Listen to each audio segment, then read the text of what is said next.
Brazil's Supreme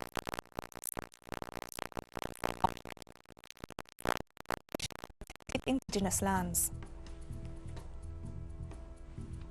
Bolivian authorities this Wednesday denounced the role of the Secretary General of the Organization of American States in the coup perpetrated in 2019 against the government of Evo Morales.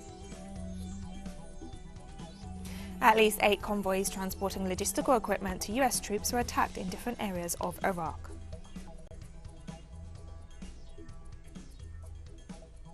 From the headquarters of teleSUR English in Havana, Cuba, this is From the South, and I'm Katrina Goss.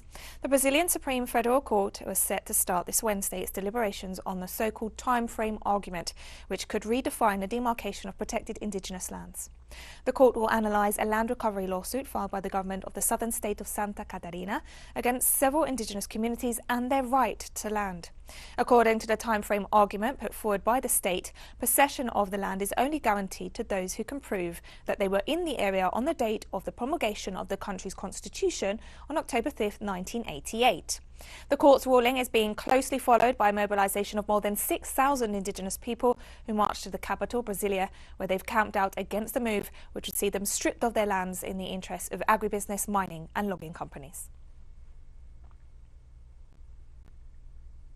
And hundreds of people demonstrated outside the Brazilian embassy in London on Wednesday to protest against far-right President Jair Bolsonaro's harmful policies towards the country's indigenous peoples.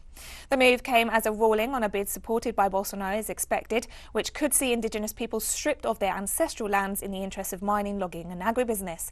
The Bolsonaro administration has been heavily criticised internationally for its destructive policies in the Amazon and the harm done to the country's indigenous communities. The UK protests also come as the environmental campaign group Extinction Rebellion holds ongoing mobilisations in central London against the use of fossil fuels.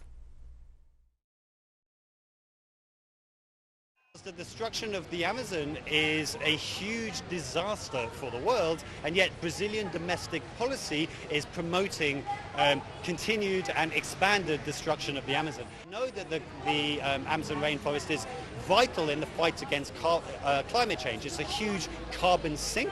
It absorbs and it stores lots and lots of carbon. As it's destroyed, that carbon is released into the atmosphere and contributes to climate change. It's important to be here with my kids because it's important for them to see what's going on in the world, but also I need to do everything I can to help them have a really positive future, and for all those children that are already suffering from the impacts of climate change, so including all these indigenous children that are losing their homes and their land. Colombia's National Mining Agency confirmed Wednesday the death of 12 workers after an explosion at an illegal coal mine located in the central department of Boyacá. The explosion was caused by an accumulation of methane gas and coal dust, causing the collapse of the mine. So far, 4 of the victims have been identified. According to the mining authority, around 60% of all fatal mining accidents this year occurred in illegal mines. Despite the risks, many continue to mine illegally in the face of a lack of other sources of income. In the past year, over 170 people have been killed in mining accidents in Colombia.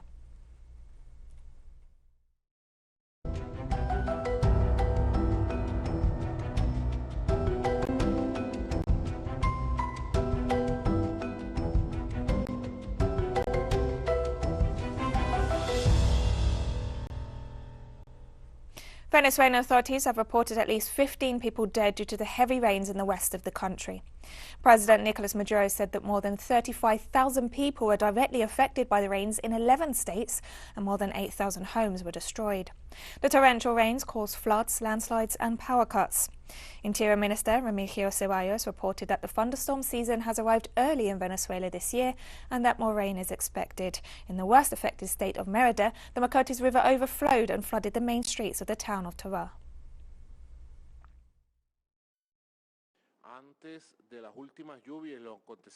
In the face of the latest rains and the events in Mérida and Tovar that we are going to show, we were affected.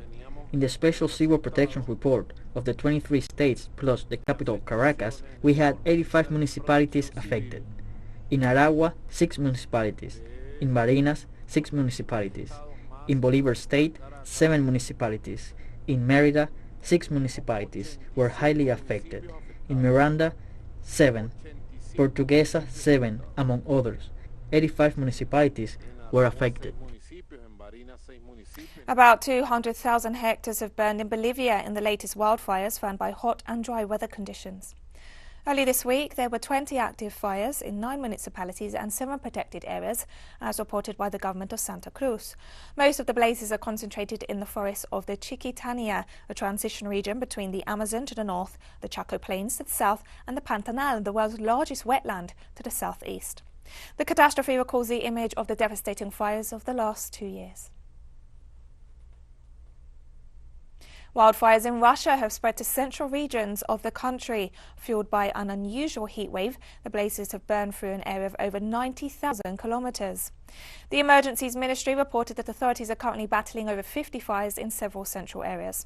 In Moldova, firefighters reported having to escape from a ring of fire. President Vladimir Putin on Tuesday pledged millions of dollars to protect the country's forest land. He described the recent natural disasters as unprecedented, having extended to Siberia, and stressed they're directly linked to climate change. Authorities are assisting the affected communities with help from the Russian National Guard and military planes, which are dropping water bombs over the flames. And we'll be right back after this very short break. Don't go away.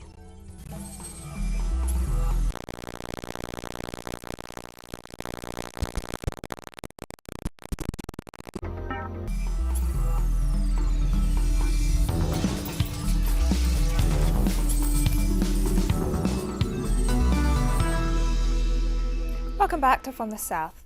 Bolivian authorities this Wednesday denounced the role of the Secretary General of the Organization of American States in the coup perpetrated in 2019 against the government of Evo Morales. At an extraordinary session of the OAS Permanent Council, the ambassador of Bolivia, Hector Arce Saconeta, accused Secretary General Luis Almagro of having carried out acts of intervention in the internal affairs of his country. It should be recalled that the OAS presented a report citing electoral fraud in the October 2019 elections without any evidence, which served as justification for the far-right sectors that perpetrated the coup. Bolivian Foreign Minister Rogelio Maita also stressed that the hate messages of the Secretary General sparked division within the OAS and encouraged its member countries to consider creating a new organisation. Today, we ask the Secretary General of the OAS refrain from committing further acts of intervention and let the Bolivian justice system do its job. Bolivia firmly rejects any statement by the OAS Secretary General because Almagro represents the pain, death and humiliation of the Bolivian people. And Bolivian Foreign Minister Rogelio Maita referred to the false accusations of electoral fraud made by the Organization of American States as part of the plot to oust former President Evo Morales. In Bolivia, against the members of the Supreme Electoral Court, for the alleged fraud this Secretariat claimed had occurred in the elections, this expert report concludes that there was no questionable manipulation of the information in that electoral process. It points out flaws, but nothing that allows to objectively sustain that there was a criminal act such as fraud. The current tour of Southeast Asia by United States Vice President Kamala Harris represents the latest attempt by the White House to convince the region of its reliability amid the chaotic withdrawal from Afghanistan and to strengthen ties with key allies in the region. More on the following report from our correspondent Eramsi Parasa.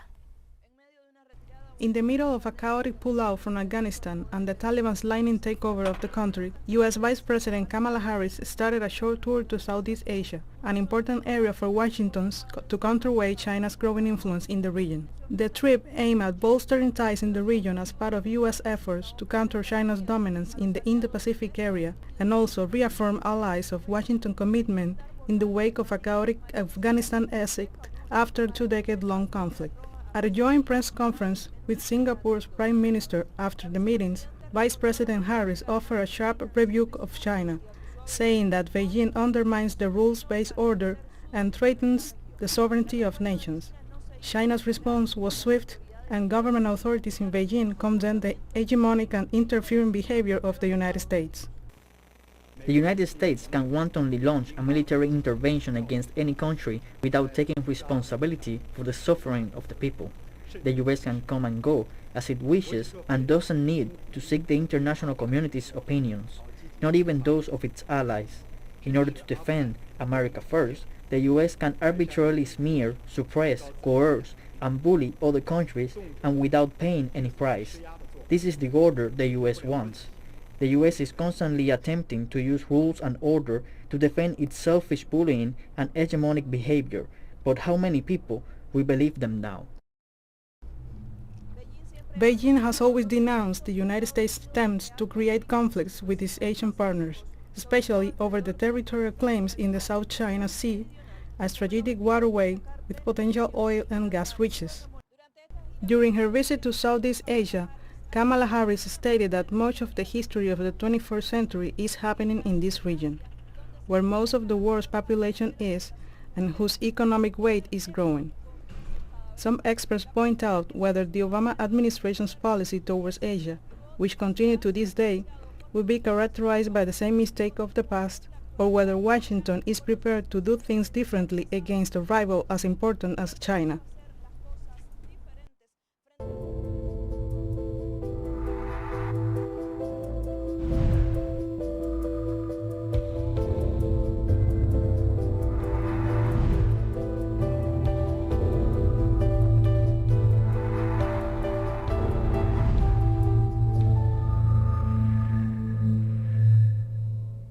This Wednesday, the World Health Organization discussed its proposed scientific advisory group for the origins of novel pathogens.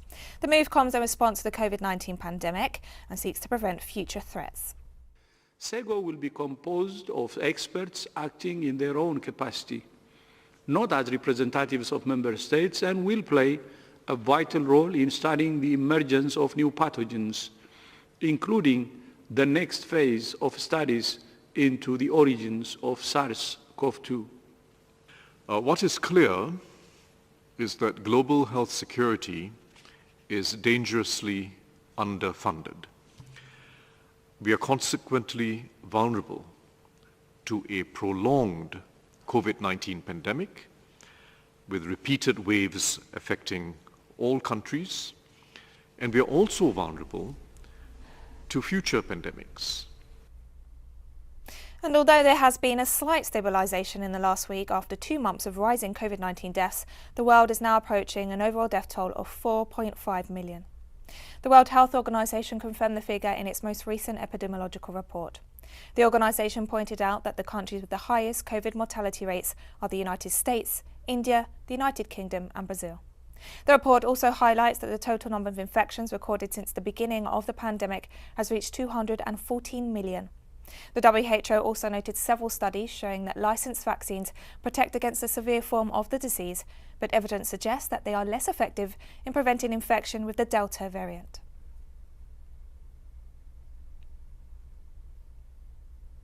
The Cuban government is assessing the epidemiological situation and the measures in place in the face of the ongoing surge in COVID-19 cases in the country. Cuban President Miguel Díaz-Canel met with the government's temporary working group for the control and prevention of COVID-19.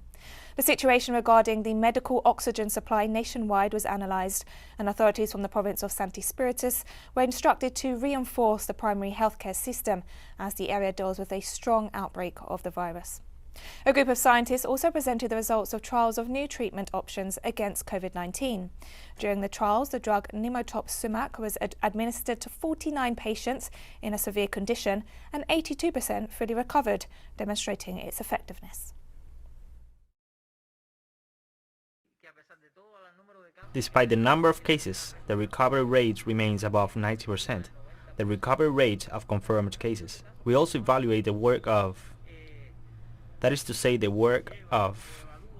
doctors, nurses, even of scientists, because of all the drugs used. That is to say, it takes time in hospital for people to recover, but it also takes resources that are invested to ensure that people can recover and return to normal life in the shortest period of time. And we have more stories coming up after this final short break, so stay with us.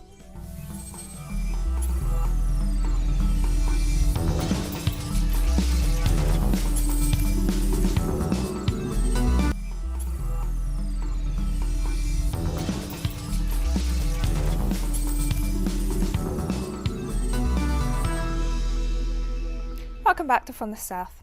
At least 8 convoys transporting logistical equipment to the US troops were attacked on Tuesday in different areas of Iraq. Offensive manoeuvres against United States targets have increased in the past few months in the midst of rising discontent among the Iraqi population due to Washington's continued military presence in the country. In late July, US President Joe Biden and the Iraqi Prime Minister Mustafa al-Kadhimi sealed a pact to end the foreign combat mission in Iraq before the end of 2021.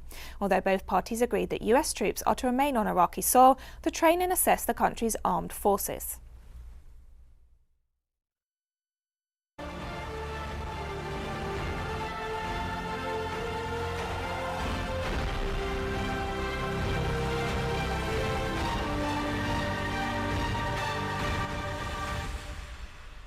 A peace agreement between the Taliban and the province of Panshi in northeast Afghanistan will be reached soon, according to a spokesman of the group.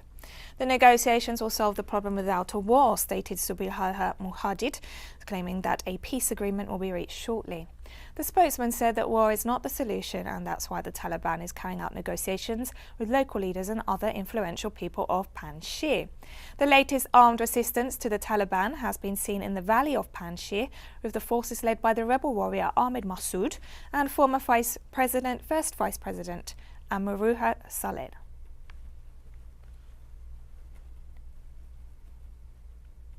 The Taliban assured on Wednesday that they will allow commercial flights in the country after the international evacuation deadline set for August 31st. The spokesman of the political office of the Taliban informed on Twitter that people with legal documents will be able to travel through commercial flights beginning August 31st. This was confirmed by the assistant director of the Taliban's political office in Qatar after a meeting with the ambassador of Germany to Afghanistan, Markus Potzel. Meanwhile, US President Joe Biden affirmed that his country is on the path to finalizing the evacuation set for the established date. The US President highlighted that the Pentagon and the Department of Defense were instructed to elaborate emergency plans that will be put into action if all does not go according to the initial plan.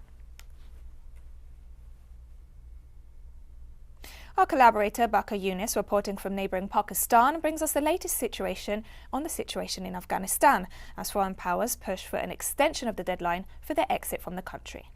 International efforts continued for the Taliban to accept an extension to the presence of US and foreign troops in Afghanistan beyond the agreed deadline, so that these forces can evacuate all their nationals and related Afghans residing in the country.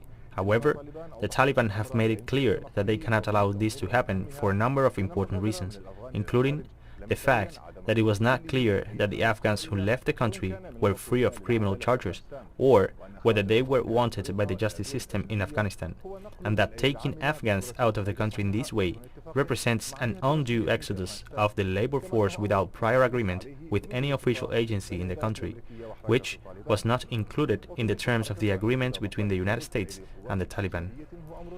The Taliban movement points out that the fact that the Kabul airport remains in the hands of foreign forces represents a violation of the sovereignty of Afghans over their land, and therefore they believe that the United States and foreign troops should leave the country, so that the Taliban themselves can then take full control of the departure and entry process of passengers through all the required and legally established channels.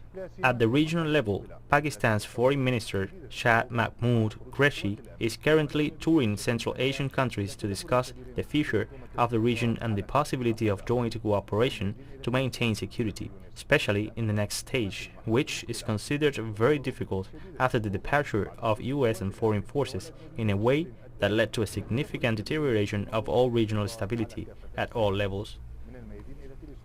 Afghan journalists fleeing the country arrived in Mexico on Wednesday as the Central American nation welcomes around 130 refugees. The media workers, including employees of the New York Times, were received by Foreign Secretary Marcelo Ebrard at Mexico City Airport.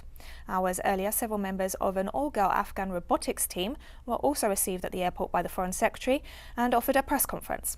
The Taliban's seizure of power over a week ago has fueled a chaotic mass exodus as many Afghans fear a repeat of the brutal rule imposed from 1996 to 2001. Mexico has decided to support humanitarian, refugee, asylum and humanitarian visa applications for people in Afghanistan.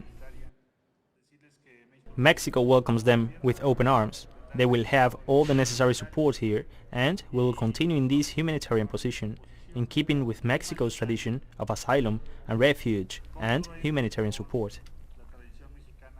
And we've come to the end of this news brief. Remember, you can find these and many other stories on our website at telesurenglish.net. You can also follow us on social media. We're on Facebook, Twitter, Instagram and Telegram. For teleSUR English, I'm Katrina Goss. Thank you for watching.